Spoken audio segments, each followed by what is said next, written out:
Hello friends, मैं हूं आपका फार्मासिस्ट दानिश और आज हम बात करेंगे इट्राकोनाज़ोल के कैप्सूल्स और टैबलेट्स के बारे में।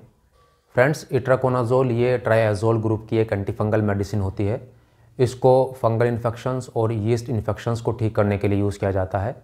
आज हम इसके यूजेस, इसकी अवेलेबल स्ट्रेंथ, इसके कुछ फेमस कुछ पॉपुलर ब्रांड्स, किस तरह से वर्क करती है, इसकी डोज क्या होती है, इसको यूज़ करते समय हमें किन किन बातों की सावधानियां रखनी चाहिए, इसको यूज़ करने से क्या क्या साइड इफ़ेक्ट्स हो सकते हैं और इसकी ड्रग इंटरेक्शंस यानी कि ये किन किन दूसरी मेडिसिन से इंटरेक्ट करती है, इस बारे में बात करेंगे।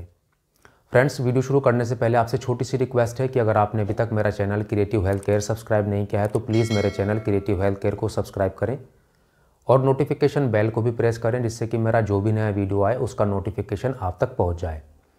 तो चलिए फ्रेंड्स, स्टार्ट करते हैं। सबसे पहले बात करें इट्राकोनाज़ोल की अवेलेबल स्ट्रेंथ की, तो इसका कैप्सूल 100 mg और 200 mg की स्ट्रेंथ में आता है और 400 mg की स्ट्रेंथ में इसकी टैबलेट आती है जो कि सस्टेन रिलीज फॉर्म में होती है। इसमें इट्राकोनाज़ोल मेडिसिन प्रोलॉन्ग टाइम तक स्लोली रिलीज़ होती है। अब बात करें इट्राकोनाज़ोल के यूजेस की, तो इसको डर्मेटोफाइटोसिस को ठीक करने के लिए यूज़ करते हैं। ये स्किन का और स्काल्प का फंगल इन्फेक्शन होता है। इसको रिंग बर्म इन्फेक्शन भी बोलते हैं, सामान्य भाषा में इनको दाद बोलते हैं। ये स्किन के किसी भी पार्ट पर हो जाते हैं और जहाँ पर दाद होते हैं वहाँ पर स्किन पर सर्कुलर गोल गोल पैचेस बन जाते हैं, उनमें काफ़ी खुजली भी होती है। तो दाद को ठीक करने के लिए इट्राकोनाज़ोल को यूज़ करते हैं। इसके अलावा इसको ऑन्कोमाइकोसिस को ठीक करने के लिए भी यूज़ करते हैं। ये उंगलियों का और अंगूठों का, नाखूनों का फंगल इन्फेक्शन होता है, तो इसको ठीक करने के लिए भी इट्राकोनाज़ोल को यूज़ करते हैं। इसके अलावा इसको वेजाइनल कैंडिडियासिस, जो कि वेजाइना का फंगल इन्फेक्शन होता है, उसको ठीक करने के लिए भी इट्राकोनाज़ोल कैप्सूल को यूज़ करते हैं। इसके अलावा इसको एस्परजिलोसिस, जो कि फेफड़ों का लंग्स इन्फेक्शन होता है, उसको ठीक करने के लिए भी यूज़ करते हैं। अगर इसको टाइम से ट्रीट ना किया जाए तो एस्परजिलोसिस, जो लंग्स का इन्फेक्शन होता है, ये पूरी बॉडी में भी फैल जाता है। इसके अलावा इसको ब्लास्टोमाइकोसिस को ठीक करने के लिए भी यूज़ करते हैं, यह भी फेफड़ों का फंगल इन्फेक्शन होता है। इसके अलावा इसको कैंडिडियासिस को ठीक करने के लिए भी यूज़ करते हैं, जो कि मुंह का और जीभ का फंगल इन्फेक्शन होता है। तो इस तरह के फंगल इन्फेक्शंस को ठीक करने के लिए इट्राकोनाज़ोल कैप्सूल्स को यूज़ किया जाता है और ये काफ़ी ज़्यादा प्रिस्क्राइब की जाने वाली मेडिसिन है। अब बात करें इसके कुछ फेमस कुछ पॉपुलर ब्रांड्स की, तो ये कैंडीफोर्स के नाम से आता है, जो कि मैनकाइंड कंपनी का ब्रांड है। कैंडिट्राल के नाम से आता है, जो कि ग्लेनमार्क कंपनी का ब्रांड है। इट्रास्पोर के नाम से आता है, जो कि इंटास कंपनी का ब्रांड है। और आईटीमैक के नाम से भी आता है, जो कि मैक्लोइड कंपनी का ब्रांड है। ये इसके कुछ फेमस कुछ पॉपुलर ब्रांड्स हैं जिनको काफ़ी ज़्यादा डॉक्टर्स प्रिस्क्राइब करते हैं। अब बात करें इट्राकोनाज़ोल किस तरह से वर्क करती है, तो ये इर्गोस्टेरोल के प्रोडक्शन को कम करती है।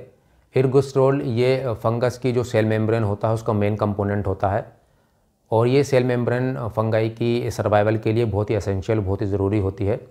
तो जब इट्राकोनाज़ोल इर्गोस्टेरोल के प्रोडक्शन को इनहिबिट कर देती है, बंद कर देती है, तो जो फंगाई की सेल मेम्ब्रेन होती है वो वीक हो जाती है, डैमेज होने लगती है।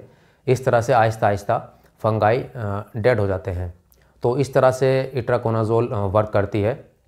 अब बात करें इसकी डोसेज की, तो इसकी डोज को पेशेंट को क्या फंगल इन्फेक्शन है, उसकी सीवियरिटी कितनी है, इन सब चीज़ों पर डिपेंड करता है।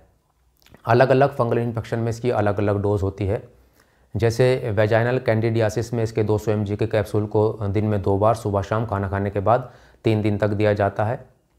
इसके अलावा इसको रिंग बर्न इन्फेक्शन, जिसको दाद बोलते हैं, उसके ट्रीटमेंट में इसके 100 mg या 200 mg के कैप्सूल को दिन में 1 बार 7 दिन से लेकर 15 दिन तक दिया जाता है।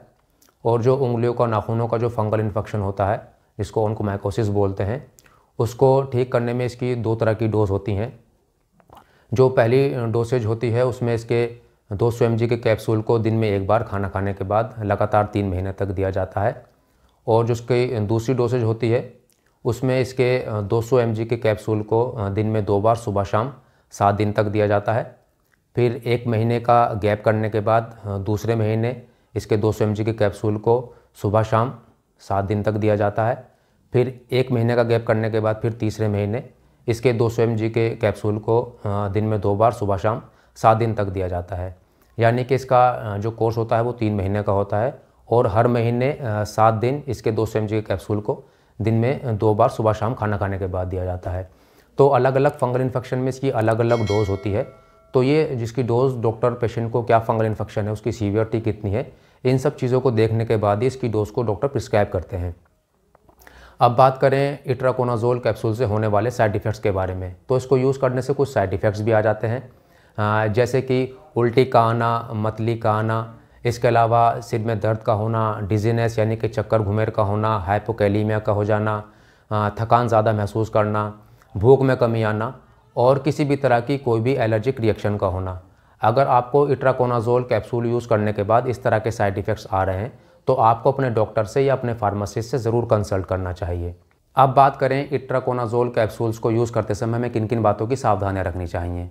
तो अगर कोई एलर्जिक है इट्राकोनाज़ोल मेडिसिन को लेकर तो उस कंडीशन में ये कॉन्ट्राइंडिकेटेड मेडिसिन होती है। इसको अल्कोहल के साथ भी अवॉइड किया जाता है। ये प्रेगनेंसी और लैक्टेशन में भी कॉन्ट्राइंडिकेटेड मेडिसिन होती है। जिन लोगों को हार्ट फेलियर जैसी प्रॉब्लम होती है ऐसे लोगों में भी कॉन्ट्राइंडिकेटेड मेडिसिन होती है। जिन लोगों का इम्यून सिस्टम वीक होता है, जिनकी इम्यूनिटी वीक होती है, ऐसे लोगों में भी कॉन्ट्राइंडिकेटेड मेडिसिन होती है।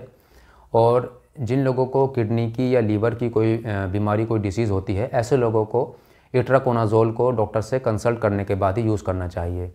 इसके अलावा कुछ एंटासिड मेडिसिन्स या H2 ब्लॉकर्स जैसे कि रैनिटिडीन और PPIs यानी कि प्रोटॉन पंप इनहिबिटर्स जैसे कि ओमिप्राज़ोल, पेंटाप्राज़ोल, रेबिप्राज़ोल, इस तरह के मेडिसिन इट्राकोनाज़ोल के ओरल एब्जॉर्प्शन को डिक्रीज़ कर देती हैं, घटा देती हैं। तो अगर आप इस तरह की कोई भी मेडिसिन ले रहे हैं तो उस मेडिसिन में और इट्राकोनाज़ोल में कम से कम 2 घंटे का गैप होना ज़रूरी होता है। तो इट्राकोनाज़ोल कैप्सूल को यूज़ करते समय हमें इन बातों की सावधानी रखनी चाहिए। अब बात करें इट्राकोनाज़ोल कैप्सूल के ड्रग इंटरेक्शंस के बारे में, यानी कि ये मेडिसिन किन किन दूसरी मेडिसिन से इंटरेक्ट करती है। तो ये atorvastatin, simvastatin, phenytoin, phenobarbital, carbamazepine, warfarin, digoxin, rifampicin, clarithromycin, sulfonylureas, इसके अलावा रैनिटिडीन, एंटासिड्स, इसके अलावा पेंटाप्राज़ोल, ओमिप्राज़ोल, रेबिप्राज़ोल, इस तरह की मेडिसिन से इट्राकोनाज़ोल कैप्सूल इंटरेक्ट करता है। तो अगर आप इसमें से कोई भी मेडिसिन यूज़ कर रहे हैं तो उसके बारे में आप अपने डॉक्टर को ज़रूर बताएं। तो फ्रेंड्स, आज की वीडियो में इतना ही। अगर आपको मेरा वीडियो अच्छा लगा है तो मेरी वीडियो को लाइक करें, शेयर करें और मेरे चैनल क्रिएटिव हेल्थ केयर को सब्सक्राइब करें। Thank you friends.